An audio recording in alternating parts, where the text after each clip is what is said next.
Gugulethu informal settlement in Springs say gold panners that have descended on the community have turned their lives upside down. The gold rush has drawn hundreds of hopefuls to the area, turning parts of the township into a chaotic digging site. Newzroom Afrika's Scara Mafokoane is at the site and joins us now live. Scara, this chaos that we are describing, is it evident in what you are seeing here?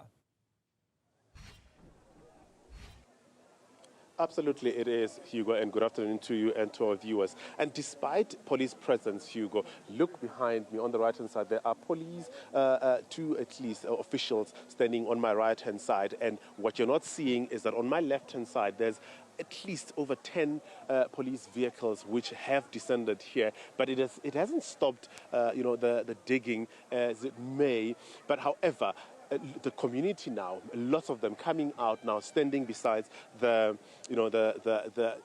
kraal where we're at. The digging is still going on, but Hugo, we can confirm that we have been told that where we are, where this digging is taking place, is this land belongs to the municipality. It is council land, and we spoke about the water infrastructure, the reservoir that surrounds it. And I'm gonna ask my colleague Luyanda to come back, because I'm going to introduce, the spokesperson of the Gugulethu municipality, that Bengashe. Thank you so much for joining us.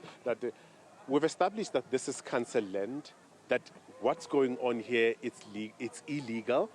The Gugulethu Metro Police Department is here. What will happen from now onwards? Good afternoon, Scar, and good afternoon to your viewers. Yes, indeed, this operation is illegal. As you know, that the state is a custodian of the resources under the ground, and you require mining rights to actually do some mining. But EMPD is here to ensure public safety. As you can see, the public is out, and you all know that we have a history of zama-zamas, and where there's zama-zamas, there's usually criminality and violence. So our guys are here to just ensure that the public and the community is in safe hands. There are those, though, who are not adhering. They're still going on. How do you contain this situation without it getting out of hand? Look, where we are now, we have escalated the matter to national government, in particular the Department of Minerals and Petroleum Resources, and we're going to also activate SAPS. Such incidents need a planned joint operation. You can't just come in. As you can see, the community is getting involved, and what we're most afraid of is that we've seen some of the young community members actually mining, which is actually quite hazardous and dangerous. They don't have PPE, they don't have safe equipment, and what we know from our preliminary report is that they don't even show if there's gold here.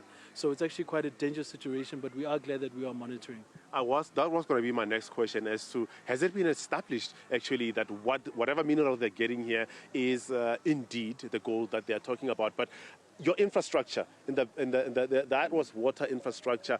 How do you then, because there are people standing on top of it, there was some digging around it. How will you ensure that, because it much as it's decommissioned, but it faces, it could collapse?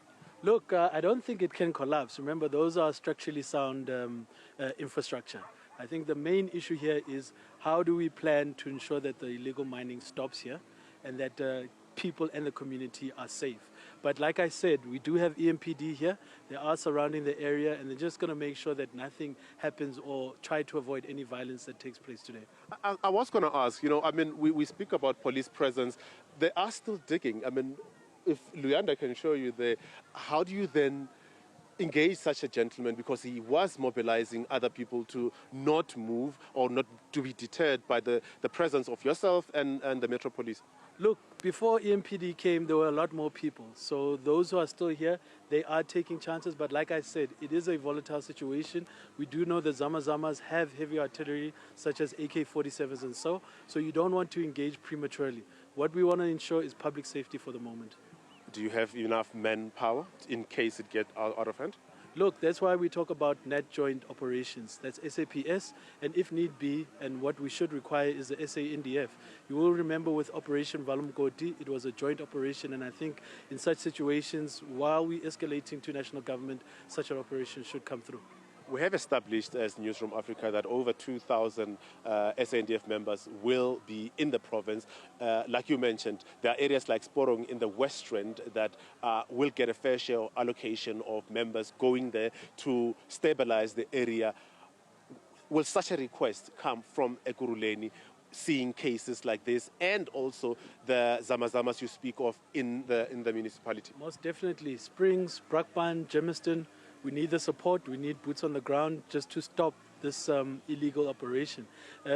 More than defacing the environment and creating an environmental issue, the zamazamas terrorize communities, and that's what we're most worried about, is the safety of the community. So we welcome the President's pronouncement about SANDF coming to Gauteng, but we do need them on the ground to stop these activities.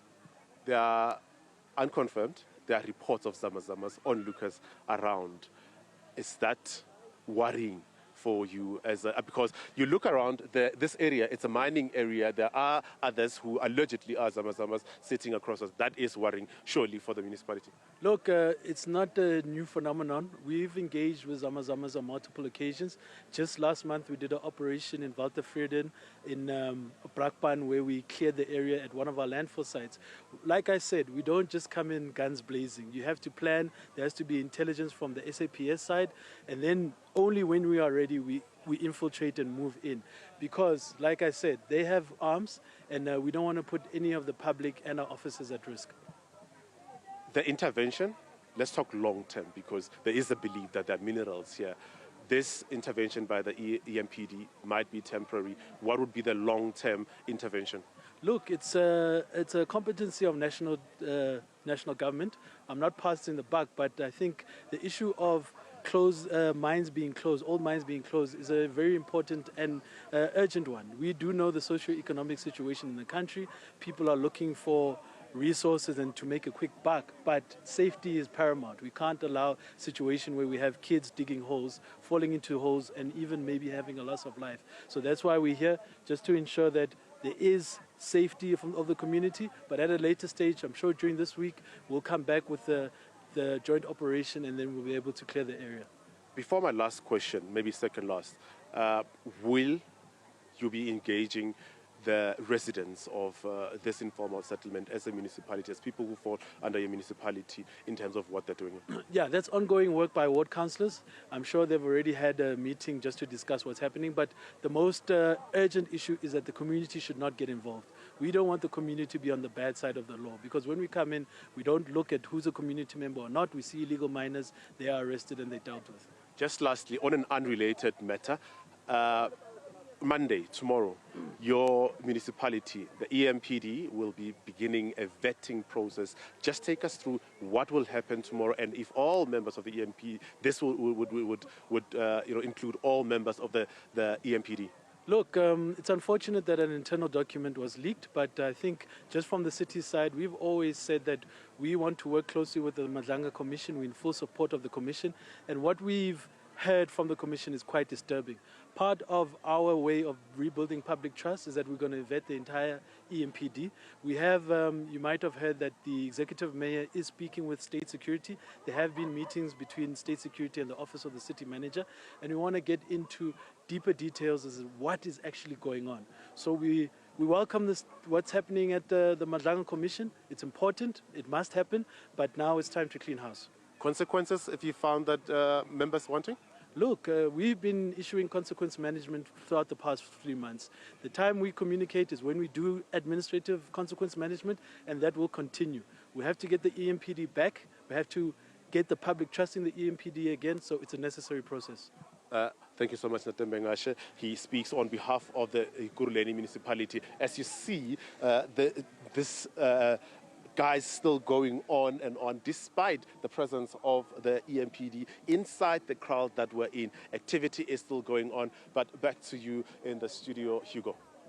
Scara Mafokoane coming to us from Gugulethu informal settlement in Spring, where it is clear that this gold rush is carrying on despite the presence of local police. We continue to monitor that story.